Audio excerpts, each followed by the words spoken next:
Hey, it's Johnny Marks. Thank you so much for checking out the Marks in the Morning podcast. Remember, you can listen to myself, Carrie Mack, and JP weekdays from 6 to 10 live on K92.3. Lee Brice here. How y'all doing? Good, Lee Brice. How you doing, Lee? We're so excited to have you on the phone. Thanks so much for calling us up.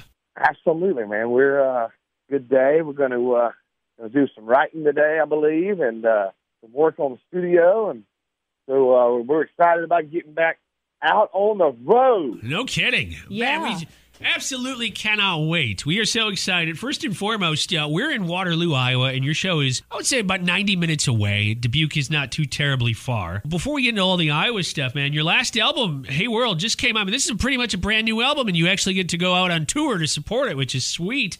Yeah, I mean, I've kind of been missing out on these first couple of songs, and really, really wishing I was out there playing these songs. But it's going to be really cool to get out there and hear people sing these songs back that have already been big hits. So, man, it's going to be, I got a feeling we're going to have some extra fun that night. I know we're all really excited. Were there any artists that you discovered in 2020? Because I know I have spent a lot of time at home and listening to all new music. So are there any artists that finally got on your radar? I was doing so much. I didn't listen to a whole lot of new music, but I heard, obviously I listened to the radio if I was headed to work or whatever. And, there are multiple artists that I really, really love. I mean, Nico is so cool, but I already kind of knew he was so talented because I knew that Nico Moon was, a big writer and all this. And I knew kind of his style, but I love what he's doing. But, the song, when Gabby Barrett came out with her song, I thought, well, that's really special, and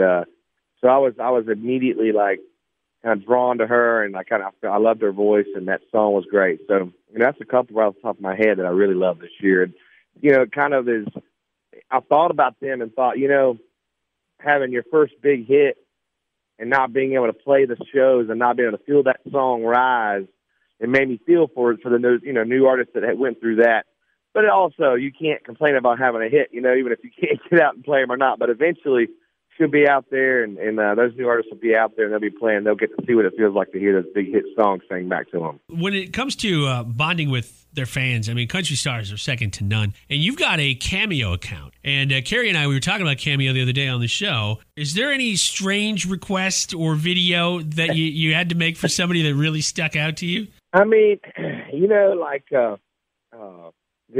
I guess one of the I wouldn't say it's strange, but it was, it definitely stood out was, hey, can you basically ask my girl to marry me? Nothing yet. How could she say no to Lee Brice? I'm like, okay.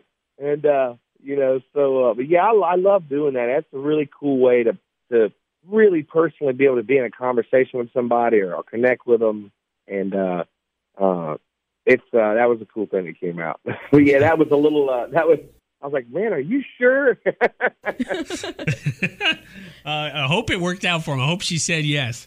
I hope so, too.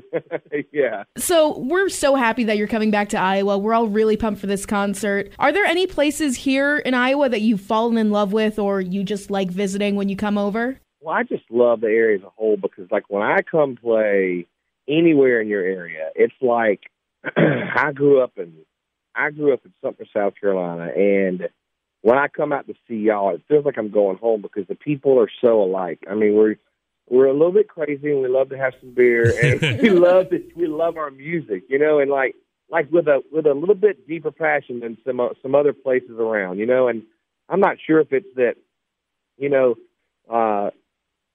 not like I grew up in a smaller town, and so there wasn't like there was a whole lot of big city life stuff to do. It was like so we loved to do the things like that just required us and our friends and a cold beer, a tailgate, and that's how it is. When I feel like anywhere out there we come, I feel like the majority of everybody that comes in, feels the way I do, and we just love having just a straight-up good time. Yeah. Mm-hmm. Man, people are so ready to have a good time. I know. I think, we are, and I know we are as artists and, like, my band, and we're so excited to be out there playing live music and feel the voices coming back and look in the eyes of the people. But I know that it's got to be the same way on the other side. People, I've seen the passion that people have for their concerts and for coming to concerts and seeing and being involved. And so I know there's a hole in all of our hearts that we will hopefully get to fill here coming up here in a couple of weeks. We're chatting with Lee Brice. It's Marks in the Morning. He's going to be at the Five Flag Center in Dubuque on the 13th of March. More info on the show on the K92.3 app, and we'll give away some tickets here. And a common question we got centered around you and her performing the song. Unfortunately, at the CMAs, it wasn't able to happen. But because that song was such a huge hit, everybody wanted to know, have you had a chance to actually perform it with Carly yet?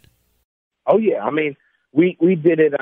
We've done it now. I will say it's not like we did it. We've done it as much as normally, but we did it on the opera together when they had nobody in the audience. It was just the cameras, and they had it separated on the stage. So it was kind of odd. And we did it, we actually, there's a thing called the Waffle House Awards. And so it was really cool, actually. And we actually performed it live there together. And we've done it a number of other times, probably 4 or 5 other times together. And it actually took us a second. The first couple of times we were so nervous because the song is so unique and backwards and forward, back and forth with who's speaking to who and when and why and what they're saying, because all the lyrics sort of changes. And so it was really funny to both of us. It took us a minute to kind of really get our groove down on it. But normally that would happen, but then you'd play it 100 more times. And so we haven't got to play it a lot, to answer the question, but we have definitely played it a few times. And it is really fun. It's one of our most requested songs. How did you and Carly Pearce connect? Because that's such a iconic and unique connection that you guys have. I mean, she wrote this song with Luke Combs and a couple of other friends of ours, and it was her story and her thing. And she, I say this because this is what she told me. She reached out to, my manager said, "Hey, would you be interested in doing a song with Carly?" I said, "Well, yeah, I'd known her through doing some shows with her and, just like that. And I knew she was so talented and she was just a cool person. And so I said, yeah, but I'm a song guy. It kind of really depends on the song, and so they sent over the song and I was like, I'm way in, because it felt like this 90s country classic to me, and so she just said that when she was writing the song, that she just kept hearing my voice on it. And so that's why she reached out. She said, I want to hear that Lee thing. And I was like, I don't know what you're talking about. Sing like you sing. So I'm so grateful that she asked me, because, really she could have asked anybody. And heck, she wrote the song with Luke Combs. So, he sang it great on the demo. That's what I sang too. And so I was really fortunate to be on that. It's a great song. And one more quick question here for you. Lee Brice, as you're getting ready to head back out on the road, I think everybody wants to know, is Charlie coming with you? Charlie will be with me when I'm on that. There we go. Yeah, she's awesome, and we've been hanging out a bunch lately, and she's just something sweet, and she's learning, and she's already so smart. So we'll have her on the road. There you go. Oh, that's great. It's kind of like having a mascot and a best friend. That's right. A great reason to follow Lee Brice on Instagram right there. If you love cute puppy photos, there's not a lot of people that can offer a great country experience and cute puppy photos. You can get it all in one place. I swear she's still a puppy, but she's gotten so big, so I'll have to do some more pictures. Well, thank you so much for giving us your time today. I know you're busy, and I know you're excited to get back on the road. We've got all the information on your show in Dubuque at the Five Flag Center on March 13th on the K92.3 app. I'm going to bump that to the top so people looking to get tickets can still get them. Get them quick, though, because they're going fast, and Lee Brice is going to be a great show. He's been at the Five Flag Center. It's been a couple years. Don't miss out on your chance to go see him live. And, Lee, we're so excited to have you back in the state of Iowa in a couple weeks. We are, too, and thank y'all for having me this morning, and we will see you in a couple weeks.